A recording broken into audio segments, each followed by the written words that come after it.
Hello friends and dear student, today we are going to solve the exercise 4.4 of chapter 4th 12th class and topic is minor and cofactors. सबसे पहले करते हैं definition of minor. Minor of an element aij, कोई भी element है aij of a determinants is the value of determinants obtained by deleting its ith row and jth column. जिस determinants में ए आई जे लाई करता है उसकी ith रो और jth कॉलम को डिलीट करने से जो हमारे को डिटर्मिनेंट्स ऑब्टेंड होता है उसको हम क्या बोलते हैं, minor of A I J, और denoted by M I J. Example ले लेते हैं. कोई डिटर्मिनेंट्स दे रखा है हमारे को 2 -1 0 1 2 3 -2 0 5. अब हमने इसमें फाइंड आउट करना है minor of element A32 832 third column, third row, second column. अब इसका मैंने माइनर निकालना तो क्या करेंगे, थर्ड रो ये रो गई और सेकंड कॉलम इसको छोड़ देंगे. तो M32 इज इक्वल टू 2 0 1 और 3. अगर इसको सोल्व करें तो क्या होगा, 6 -0 ये आ गया 6. तो क्या होगा, M32 इज इक्वल टू 6. क्या इसमें obtained by the deleting its ith row and jth column. जोन सा हमारा एलिमेंट है. अब A32 लिया हमने तो इसकी थर्ड रो और सेकंड कॉलम को डिलीट कर देंगे. थर्ड रो और सेकंड कॉलम ये बचता है 2 0 1 और 3. अगर इसको सोल्व करें तो ये आ गया 6. It is minor of element 3A32. Cofactor हम कैसे डिफाइन कर सकते हैं, cofactor of an element a I j is denoted by capital A I j and which is defined by a I j, जिसका नोटेशन होगा -1 की power a i plus j. जोन सा एलिमेंट है उसका रोथ कॉलम, उसकी position -1 की power आई plus J और M I J, minor of that element. Example ये ऊपर वाला एग्जाम्पल ले लेते हैं. अब इसमें निकालते हैं कोफैक्टर ऑफ A32. अब इसको लिखेंगे A32. अब ये क्या होगा, -1 और इसकी पावर 3 + 2 और एम आई जे, और इसका हमने जो माइनर निकाला वो था 6. तो ये हो जाएगा 5 हो गया तो -1 और -1 मल्टीप्लाई बाय 6 -6. ये इसका कोफैक्टर. यहाँ पर दो बातें नोट करने की हैं. फर्स्ट पॉइंट है determinants sum of product of element of a row or column. कोई भी रो और कॉलम है उसका एलिमेंट और multiply by there corresponding cofactor, उसके कोफैक्टर और एलिमेंट को मल्टीप्लाई करके उसका सम निकालेंगे, वो डिटर्मिनेंट्स के इक्वल आता है. एग्जांपल के तौर पर हम ले लेते हैं A11 फर्स्ट रो ले रहे हैं और ये एलिमेंट है, ये उसका कोफैक्टर है, प्लस A12 प्लस A13 और A13. इस तरह से कोरस्पॉन्डिंग यहाँ 21 है और कैसे ले सकते हैं A21 जो एलिमेंट लिया है जिस रो या कॉलम का उसी का हमने कोफैक्टर लेना है, प्लस A22 और A22 प्लस A23 और A23. अगर हम किसी रो के एलिमेंट लेते हैं और दूसरी रो के कोफैक्टर लेते हैं, इनके प्रोडक्ट का सम निकालते हैं तो वो हमेशा 0 के इक्वल होता है. सोल्व करते हैं exercise 4.4. First question, right minor and cofactor of the elements of the following determinants. Question number first part है, ये डिटर्मिनेंट्स दे रखा है 2 -4 0 और 3. पहले हम निकालेंगे minor of element A11 is equal to A11 ये एलिमेंट हमारा, ये रो और ये कॉलम छोड़ दें, हमारा ये बचता है 3. अब माइनर ऑफ A12 1 2 में फर्स्ट रो सेकंड कॉलम छोड़ दिया तो ये क्या बच गया 0। A 2 1 second row first column ये तो बच गया -4 और A 2 2 second row second column ये बच गया 2। ये हमारा होगा माइनर। अब निकलना कोफैक्टर।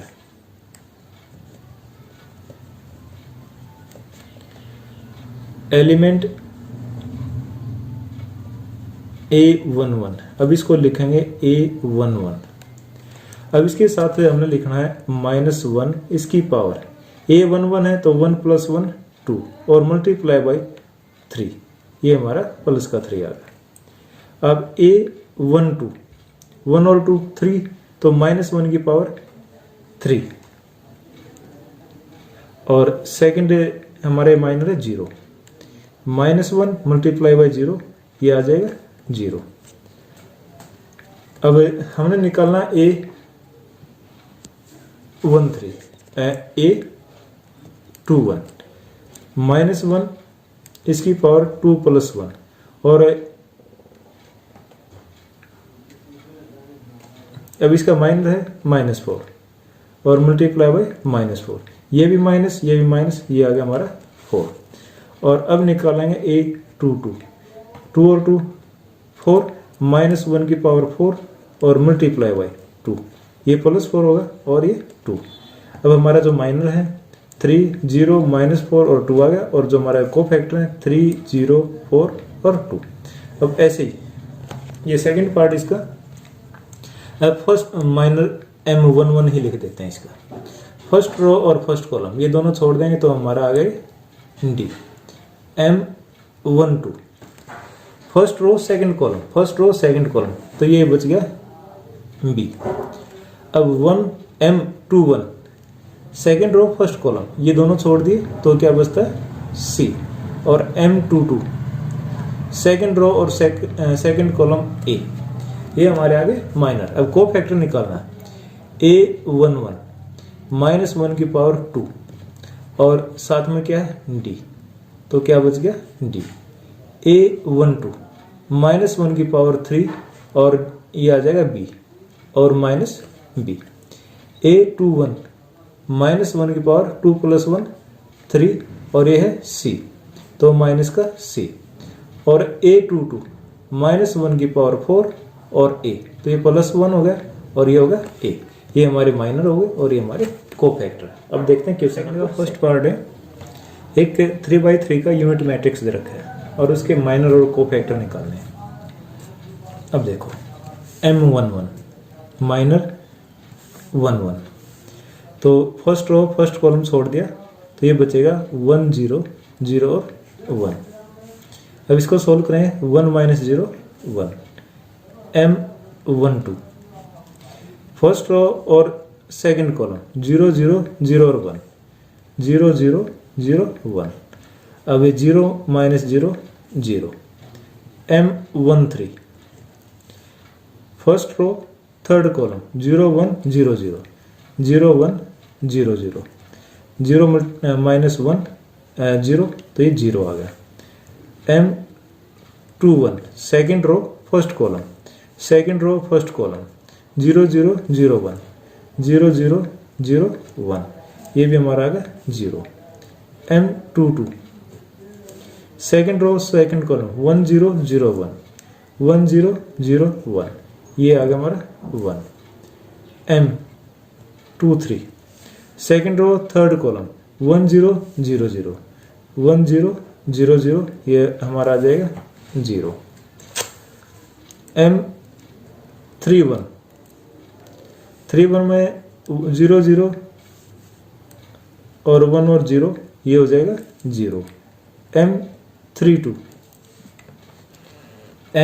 में 1 0 0 और 0, ये आ जाएगा 0। M33 में होगा 1 0 0 1 और ये होगा 1। अब इसके हमने क्या निकालने, कोफैक्टर निकालना है। अब A11 = -1 की पावर 1 + 1 और मल्टीप्लाई बाय 1 -1 का स्क्वायर और मल्टीप्लाई बाय 1, ये प्लस हो जाएगा ये आ गया हमारा 1। अब A12 है तो -1 की पावर 3 और मल्टीप्लाई बाय 0, ये होगा 0। A13 -1 की पावर 1 + 3 4 और मल्टीप्लाई बाय 0 0। A21 -1 की पावर 3 और मल्टीप्लाई बाय 0 0। A22 -1 की पावर 4 और मल्टीप्लाई बाय 1, ये प्लस होगा +1।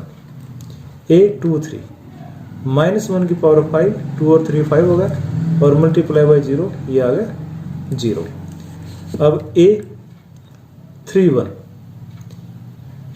-1 की पावर 3 + 1, ये हो गया 4 और मल्टीप्लाई बाय 0 0। A32 -1 की पावर 3 + 2 5 और मल्टीप्लाई बाय 0 -0 0। और A33 -1 की पावर 3 + 3 6 और मल्टीप्लाई बाय 1, ये प्लस होगा और ये 1। ये हमारा माइनर और कोफैक्टर आ गया। अब second part minor and cofactor निकालने। ये हमारे को एक मैट्रिक्स दे रखा है, डिटरमिनेंट्स दे रखा है। अब यहाँ निकालेंगे M11। फर्स्ट रो और फर्स्ट कॉलम छोड़ दें तो हमारा क्या बचता है 5 -1 और 1 और 2। 5 2 = 10 माइनस +1, ये हो गया 11।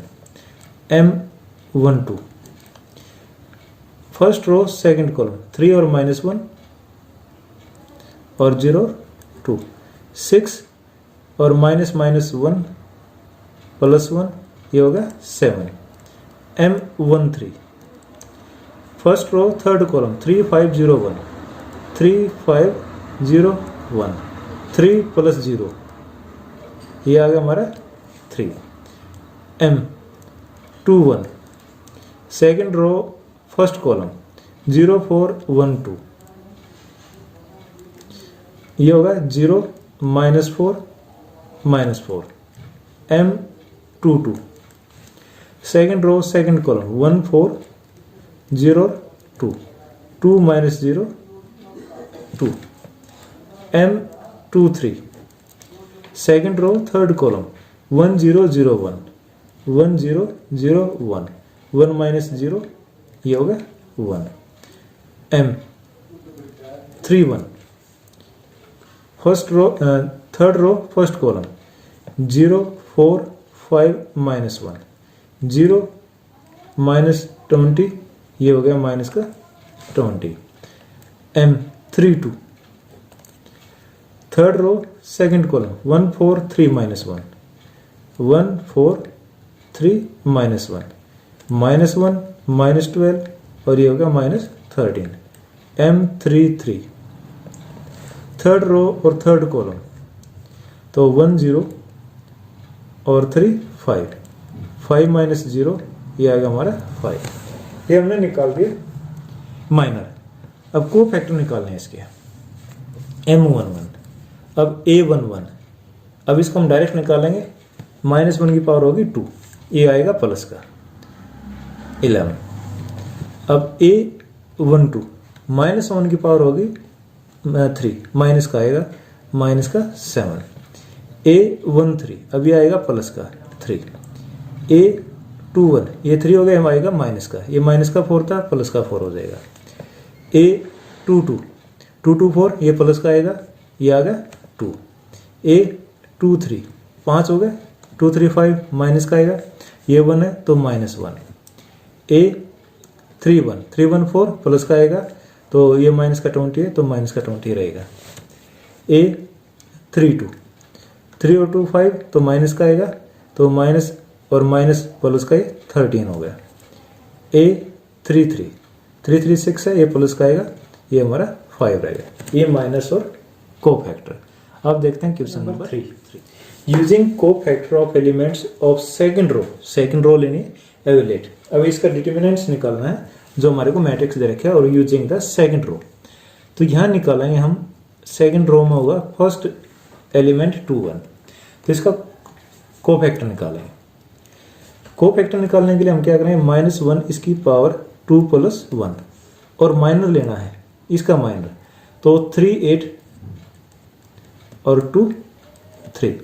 अभी हो गया -1 की पावर 3, तो -1 और मल्टीप्लाई बाय 3 3 जा 9 और 2 8 जा 16। ये -7 और ये टोटल हो गया +7। A22 -1 की पावर 2 + 2 और सेकंड रो सेकंड कॉलम ये अंदर बच गया 5 8 1 और 3। ये प्लस का 1 मल्टीप्लाई बाई 15 -8। अब ये भी आ गया प्लस का 7। अब A23 -1 की पावर 2 + 3। अब सेकंड रो थर्ड कॉलम ये बच गया 5 3 1 2 5 3 1 और 2। अब ये -1 मल्टीप्लाई बाई 10 और -3 7। ये हो गया हमारा -7। अब डिटर्मिनेंट्स निकालना है। डिटर्मिनेंट्स क्या होगा? A21 प्लस A22 और A22 एलिमेंट लेना है और उसका कोफैक्टर लेना है, प्लस A23 A23। अब 21 हमारा 2 है, 2 मल्टीप्लाई बाय 7। A21 कितना था? 7 प्लस। अब ये सेकंड रो का सेकंड एलिमेंट है 0 और multiply by 7 plus. Third element है 1 और मल्टीप्लाई बाय -7। ये 14 प्लस 0 और -7 और इसको सॉल्व करेंगे तो ये हमारा 7। ये हमारा डिटर्मिनेंट्स आ रहा है। अब क्वेश्चन नंबर 4 है, using cofactor of elements of third column evaluate. Third column का यूज करना है, तो थर्ड कॉलम में हमें इसका कोफैक्टर निकाला है A13 -1 की पावर 1 पर +3 4 हो गया। अब 1 3 फर्स्ट रो थर्ड कॉलम को छोड़ें तो ये बचेगा 1y और 1z। 1y 1z। अभी तो प्लस का 1 होगा और ये बच गया z -y, तो ये होगा z -y। अब A23, अब ये 2 3 में क्या होगा? -1 की पावर 5 और 2 3 में ये रो और कॉलम छुट जाएंगे 1x 1z 1x 1z। ये माइनस का 1 और z -x, तो ये हो जाएगा x -z। अब थर्ड है A33 में होगा -1 की पावर 6। अब ये हो गया 1x 1y 1x 1y। ये प्लस का 1 हो गया और y -x, ये हो गया y -x। अब इसका डिटर्मिनेंट्स निकालना है। थर्ड कॉलम है, तो थर्ड इसके कॉलम के एलिमेंट लेंगे। A13 A13 plus A23 A23 plus A33 और A33। अब इसमें वैल्यू रखते हैं। A13 है yz और इसको मल्टीप्लाई करेंगे z -y प्लस A23 है zx और ये है x -z और A33 है xy और ये है y -x। अब इसको मल्टीप्लाई करते हैं। yz² minus y² z plus zx² minus z² x plus xy² minus x² y। अब आगे देखते हैं। अब इसको आगे सोल्व करने के लिए ये हमारे सर्कुलर फैक्टर बनेंगे, चक्रीय गुणनखंड। तो इसमें क्या करते हैं, कोई भी एक नंबर उठा लेते हैं, जैसे एक वेरिएबल है x या y या z, उसकी पावर के अकॉर्डिंग इसको डिसेंडिंग ऑर्डर में लिख लेते हैं। जैसे हम x लेते हैं, इसमें x है zx², सबसे ज़्यादा पावर x² है और x² का क्या है -x² y। अब इसकी जो डिग्री है वो 2 थी। अब 1 वाले देखेंगे। अब 1 वालों में एक तो ये माइनस का z² x है और प्लस x y² है। एक्स वाले हमारे चारों आ गए। अब ये बचता है plus y z square minus y square z. अब इसमें से हम कॉमन लेते हैं, एक्स स्क्वेयर कॉमन आ गया, ये बचेगा जेड माइनस वाई। अब यहां से एक्स कॉमन ले लेंगे। अब जेड माइनस वाई लेना है तो माइनस का एक्स कॉमन ले लेते हैं, ये प्लस का जेड स्क्वेयर हो जाएगा और ये माइनस का वाई स्क्वेयर प्लस, अब यहाँ y है z है तो y और z दोनों कॉमन ले लेते हैं तो z माइनस वाई। अब इसको एक बार फिर लिखते हैं, x square z minus y minus x, ये z प्लस वाई और z minus y plus y z और z माइनस वाई। अब इसमें z माइनस वाई इसमें भी है, इसमें भी और इसमें, तो z माइनस वाई कॉमन आ गया। तो अंदर बचेगा एक्स स्क्वेयर माइनस, अब इसको खोल देंगे, माइनस का एक्स जेड और माइनस का एक्स वाई, ये बाहर आके ये बच गया वाई और जेड। अब एक बार फिर लिखेंगे इसको, जेड माइनस वाई। अब इसमें एक्स कॉमन आ गया, एक्स माइनस जेड, और इसमें वाई कॉमन आ गया तो माइनस वाई कॉमन ले लेते हैं तो ये बच जाएगा x माइनस जेड। अब यहां से क्या होगा, z माइनस वाई और z माइनस एक्स और कॉमन आ जाएगा तो ये बचेगा x माइनस वाई। अब इसको हम क्या करते हैं, एक ऑर्डर में लिखेंगे, x माइनस वाई, अब y माइनस जेड लिखेंगे तो माइनस कॉमन ले लेंगे, -1 और y माइनस जेड। अब x माइनस जेड इसमें से -1 कॉमन ले लेते हैं और z माइनस एक्स, -1 प्लस हो जाएगा तो ये हो गया हमारा x minus y, y minus z और z माइनस एक्स, ये हमारा आंसर होगा। अब क्वेश्चन नंबर 5, इफ एक डिटरमिनेंट दे रखा है and aij is the cofactor of small aij, then value of determinant निकालना है इसका। अब इसका ये फार्मूला है वो देखना है। जो इसकी डेफिनेशन थी ये, उसके बाद एक पॉइंट बताया था इंपॉर्टेंट जो नोट करना था, वो क्या था, sum of product of elements of any row or column with their corresponding cofactor. जिस रो के या कॉलम के एलिमेंट है उनको उसी रो और कॉलम के कोफैक्टर से मल्टीप्लाई किया जाता है। अब इसमें देखते हैं, जैसे फर्स्ट पार्ट है A11 और A31, ये 11 के साथ 11 ही आना चाहिए, नहीं हो सकता। सेकंड है A11 ठीक है, A12 A21 ये दूसरा एलिमेंट अलग है और इसका कोफैक्टर अलग है। थर्ड में A21 A11 ये दोनों अलग है। फोर्थ में A11 A11 ठीक है, सेम है। A12 ये भी सेम है। A13 A13, हाँ, तो ये हमारा जो लास्ट ऑप्शन है D, it is the correct answer. Please subscribe the channel, like and share the videos. Thank you.